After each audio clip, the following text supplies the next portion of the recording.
நெல்லை மாவட்டத்தில் தொடர் மழை காரணமாக நெற்பயிர்கள் சேதமடைந்ததை இயற்கை பேரிடராக கருதி உரிய நிவாரணம் வழங்க வேண்டும் என்று முதலமைச்சருக்கு சபாநாயகர் அப்பாவு கடிதம் எழுதியுள்ளார். நெல்லை மாவட்டம் ராதாபுரம் பகுதிகளில் தொடர் மழை காரணமாக சேதமான நெற்பயிர்களை சபாநாயகர் அப்பாவு ஆய்வு செய்தார். அதனைத் தொடர்ந்து முதலமைச்சர் ஸ்டாலினுக்கு அவர் கடிதம் அனுப்பியுள்ளார். அதில் ராதாபுரம் சட்டமன்ற தொகுதியில் கடந்த ஒரு வாரமாக பெய்த பலத்த மழையால் வேளாண் பயிர்கள் மழைநீரில் மூழ்கி முற்றிலுமாக சேதமடைந்திருப்பதாக குறிப்பிட்டுள்ளார்.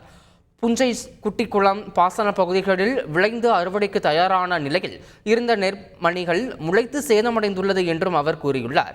எனவே மாவட்டம் முழுவதும் சேதத்தை திருநெல்வேலி மாவட்ட நிர்வாகம் ஆய்வு செய்து அதனை இயற்கை பேரிடராக கருதி முழு நிவாரணம் கிடைக்க ஆவணம் செய்யும்படி அந்த கடிதத்தில் அப்பாவு குறிப்பிட்டுள்ளார். செய்திகளை உடனுக்குடன் தெரிந்து கொள்ள உடனே சப்ஸ்கிரைப் பண்ணுங்க.